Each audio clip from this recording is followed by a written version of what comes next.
You need to have, I guess, a bit of an acting background. It's voice acting, essentially. So you've got to break down a script.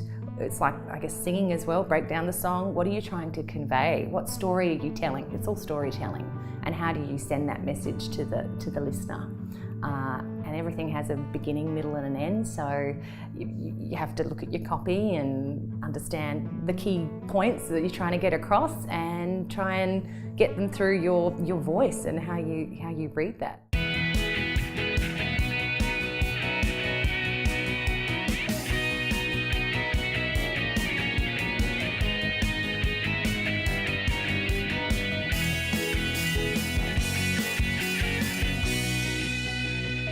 I'm so excited, Tamara. Thank you so much for joining me on our next episode of Be the Drop. Oh, thank you. It's exciting. It's an absolute pleasure. And because today we're going to be talking about one of my favourite things, and that's voice. Talking, because you love to talk as much as I do. Yeah. To get us started, I know you've got your item of significance, and that's something that gives us a little bit of context, explains a little bit about Tamara and what you do and how you connect with your community. Right. Well, I thought, this is probably the most obvious tool for what I do in my job, but as a voiceover artist, obviously to be heard, we need the right tools to make that happen. So I thought a microphone, because you cannot be a voiceover artist without a microphone, and it's the way that we can relate to people. So it's the tool in which we can apply our voice and get through and tell a story. So can you explain to me then, because I really want to delve into the depth of a voiceover artist, because I don't think it's something that people think about a lot. Can you tell me about your journey from a singer into voiceover artistry? Yeah. Well, it is very, like you say, it's a niche market. Like, it's a small industry, and people often will say, sorry, what do you do? Oh my God, that's a thing you can do. And I think I even realised after a while, oh my God, this is the thing I can do. So I was working in a corporate environment for a couple of years, and that, being a performer generally, they sort of asked me if I could do a voiceover for like navigating a web program that they were doing. So I said, oh yeah, I'll do that. Of course I'll do it. It's an opportunity to be creative. So I did that, and as I was doing it, I'm like, oh, this is really fun. It's something I'm good at this. And people would say, oh, it sounds really, really good. But back then that was sort of doing a very kind of Sandra Sally, like, hi, how are you? Announcy kind of voice, which I thought was what voiceovers were, because that's what you're used to hearing. So then I thought I'd go off and research it a bit. There are a lot of pay-for-play sites, which are basically global websites you can go on, audition for voice jobs. And then I thought, well, I'm quite interested in radio. So I ended up working at Fresh FM, doing their breakfast show for a while, and then moved to Nova and did radio there for a while as well. All in the meantime doing a lot of their radio ads, because I was there, talking within parameters, especially for a commercial radio station, where you have to tick boxes and make sure you say this and say that, leaves very little room for your own content. What I really love and what I'm passionate about is the singing part and voiceovers. I should just do it myself, build my own studio and create my own work myself and do it. And look into it further and, really research how I can make it a living for myself. Yeah. Oh, fantastic. So, yeah. Well, thank you for taking me on that journey. I know, yes. I hope that made sense. It kind of went like, yeah. But I think, and what's so important there is going, is following the journey and allowing yourself to experience those things, because obviously all of these elements have come into play. That brings you back around really well to have now looking at the voiceover as your business, and then also building your singing career at the same time, which is fantastic. Right. Yeah. And they do go hand in hand. And I think also you learn along the way that it's how big the voiceover industry is now. I mean, now in our digital age, there's so much opportunity that people don't realise. I think when you think voiceover, people would go, oh yeah, from TV and radio. But there's so much more. There's like audio books, there's explainer videos, which businesses are doing left, right and centre now, which provides a whole lot of work for voiceovers, and message on hold and animation, all sorts of stuff. So there is a lot out there, and particularly because everything's online, it makes it a lot easier to do it from home. So. Yeah, fantastic. And I love that concept. So you've now built your business at home, you've got a studio, you can get a job from anywhere in this country or overseas. Yeah. So you've talked about these online sites. How do you then build the business You know, you've gone from working in radio and having that employment through there, that transition into doing it yourself. Yes. You know, yeah, was that challenging? What's the sort of things you've learned along the way? Yeah, sure. So I suppose I already had contacts from being in radio, which was a great place to start. And so it was basically targeting, you know, advertising agencies, audio production, video production companies, anyone in that creative realm. And then I think once you work with people as well and you get in and you build a rapport and you build those relationships and people enjoy working with you, then, you know, it creates more opportunity. They tell someone else that Tamara's great at this, and, you know, carries on. It just like gets bigger and bigger. Yeah. Hopefully. So far so good. Yeah. Yeah. And it's interesting, isn't it? Like, you know, we get caught up in the digital world and the concept of communication in that digital space. Yeah. But in that real building blocks, those interpersonal, the face-to-face, the networking is just so critical. Yeah, but it also means a lot more to me, because that's why I do anything, is because of building relationships. I think it's the basis of anything you do, really. Like, isn't that why you want to go to work and wake up in the morning, apart from earning money, which you got to do? But if you're passionate about it, you want to work with other people who are passionate and excited about what they do. So that's what drives me to work with people. And so then one thing I really wanted to try and delve into is this aspect of voice and how it adds real power in communication. So, you know, and I know you've got some examples for us to potentially showcase that, but, you know, if you get a client brief, how do you then approach that to go, this is the type of voice that they want to apply, and what are the sorts of things that you consider in that? Well, so it's obviously it's not just about, okay, you've got a great speaking voice, or you know how to speak well. It's not, okay, that's fine. But nowadays people want something relatable. So they want a voice that they can hear and it sounds like the girl next door or the grandma or whatever. So basically, yes, when you get in with a client, oftentimes they know what they want.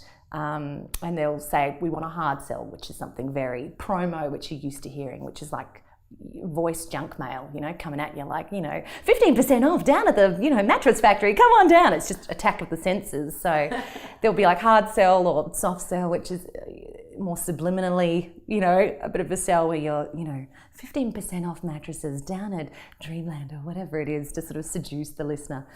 But that doesn't come that often, and actually people just want the character-driven stuff. So in saying that, you need to have, I guess, a bit of an acting background. It's voice acting, essentially. So you've got to break down a script.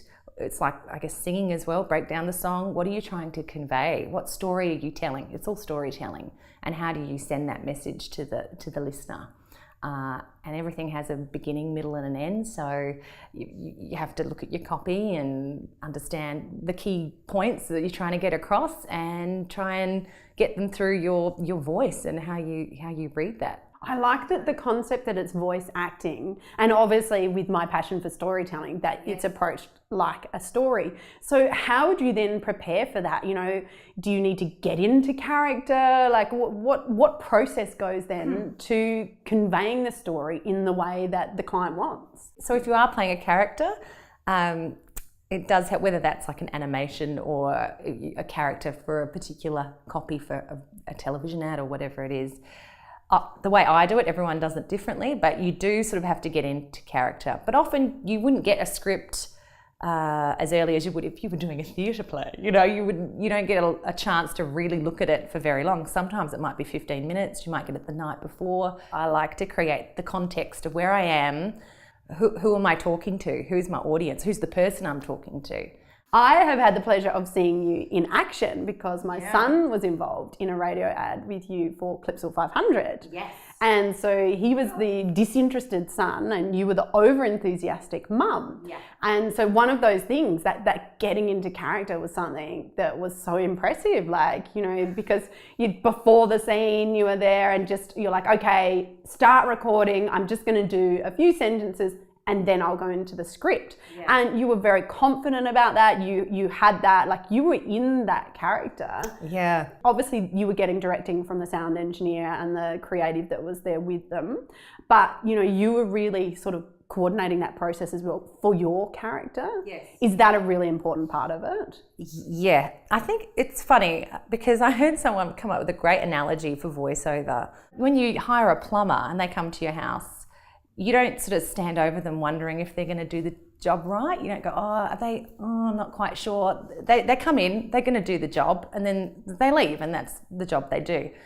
So I think you got to think of it as when you're going into the studio, you need to be confident, well, this is just what I do. Here I am, ready to work with you, bring it on as well. So, and I think the reason why there's this sort of, everyone can talk. So then, like, how hard would it be to just go in and record it? Yeah, that's right. Like, I talk all the time. Yeah. But I think it's that breaking down and going, well, it is actually a profession. It's a skill. And having seen you in action, and I do create a lot of content. So I do plenty of talking.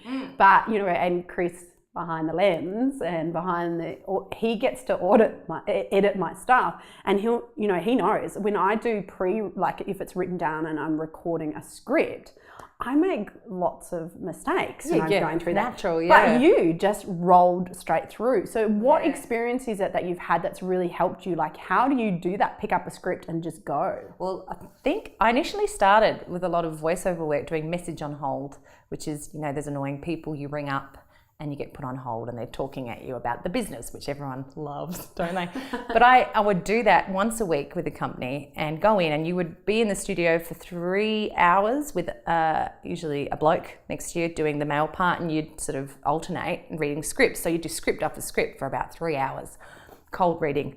And you got to a point where you had to do it without mucking up. This is the first time you're seeing it too. So you're reading a screen and you're talking. So I think doing that every week was a brilliant training ground for being able to cold read. But I suppose then it's that understanding that, like any skill, you need to practice it. Yes.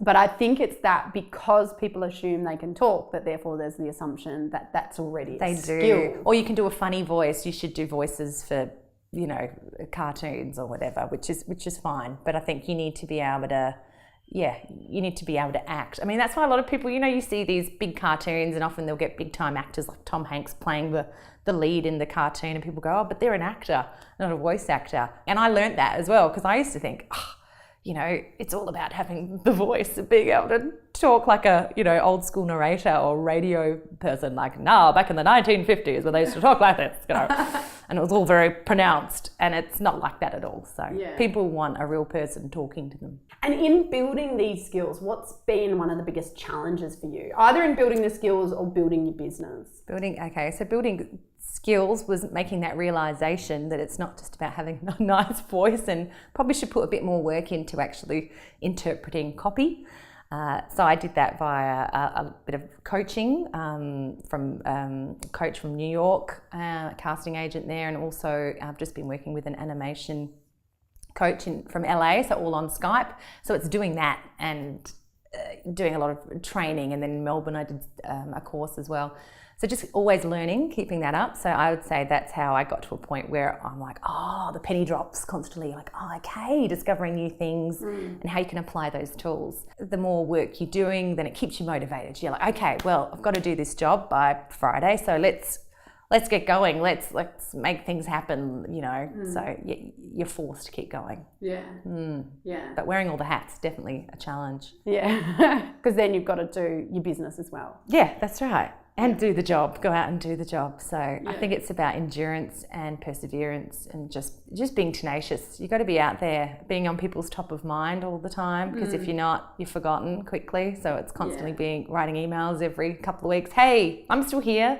And more often than not, be like, oh yeah, Tamara, oh, I've just got this thing on my desk. Come in and can you do a job next Friday? Yeah. I know, it's funny, isn't it, how many times I go, oh, that's right, I have been meaning to, but like everyone, we're all busy. That's right. So it is that constant reminder. Yeah. So for you, what channels then are you really using? Like you've mentioned email and networking. Is that, like, are they your primary points? Do you weave in like website, social? How are you communicating? Well, I'm finding it is quite tricky being a voiceover. So obviously I've got a website, so I've set that up with all my sound bites on there. So obviously you can listen to it. It's all linked to SoundCloud because it's audio.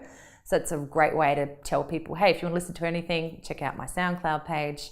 Things like Instagram, I'm finding it tricky being that it's all picture focused? How do I take another photo of a microphone and my studio in the studio again? Like, you know, how do I, so that's a challenge for me. How do I turn something like, I mean, is that the correct platform to use? I don't know. So I'm still working that out. But I find, having looked at what other people do, because there's no point in reinventing the wheel, often it's Facebook groups. There's a whole lot of Facebook groups for voiceovers specifically that you can get on the bandwagon, and you can showcase your wares, find out what's going on, how are other people doing things, and yeah, so I find that really, really helpful for me. And I assume with you, showreel or having something like that is something that's... Physical things, yes. Yeah, really important. You share examples. That's right. Demos, brilliant. You have to have something like it's like your business card for the voice, a demo. So you say, check out my demo. And that'll have a whole heap of different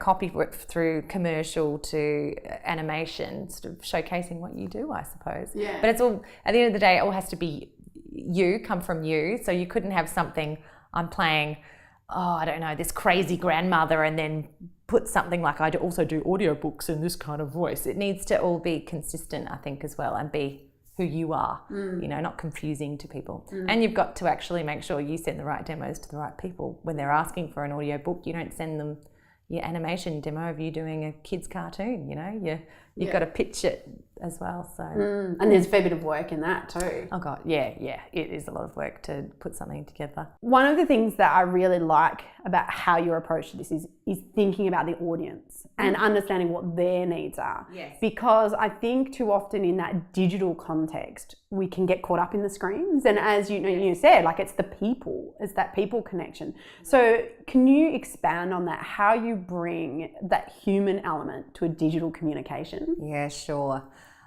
Well, it's about visualization, really, essentially. Like, so when you're looking at a product, for example, if you're selling, I don't know, chips, and you get all the information, who am I talking to? It's quite often easy to think, okay, we'll think of a friend or someone you know, to personalize it. So when you are going in there and you're talking to the microphone's a person, you know, you're talking to them. Sometimes if you're telling someone something quite intimate, then you'll have to get quite close to the mic, and you're telling a friend something, you know, so you need to bring that sort of intensity to how you would do that. So it's in the technique of how you are talking. And I think it's much like being a singer.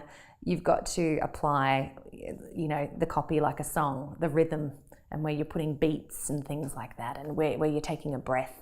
And so it's nice on the ear for the listener when they're listening to it. So, but I think all of that is going to strike a chord with whoever's listening to it. So, well, that was a lovely answer. Was it? Yes, it was. I know when listening and people aren't conscious of that, and it sounds terrible, and that doesn't work because all you've got is the sound. So you haven't got the visual, you know, there's nothing else. So your sense of sound is heightened, and if they're not conscious of that, they're not thinking about the audience and that delivery, I'll stop listening. That's it, I'm gone. That's right. So 100%. Yeah, really important. Well, thank you so much. I've really enjoyed our conversation. Thank you. But in conclusion, can you share with me Tamara's Be the Drop tip? And that is your top tip for communication. It's going to sound very corny. Be authentic, be yourself. It's okay, because that's your point of difference. No one's like you are in whatever you do, I think, and I had to learn that. I think it's okay to be me. Oh God, it's like a therapy session, but it's true. You know, like I'm only me, and I can only sell me. Don't try and sell someone else's story. Yeah, fantastic. I love it. Thank you so much. That's all right. Thank you for having me.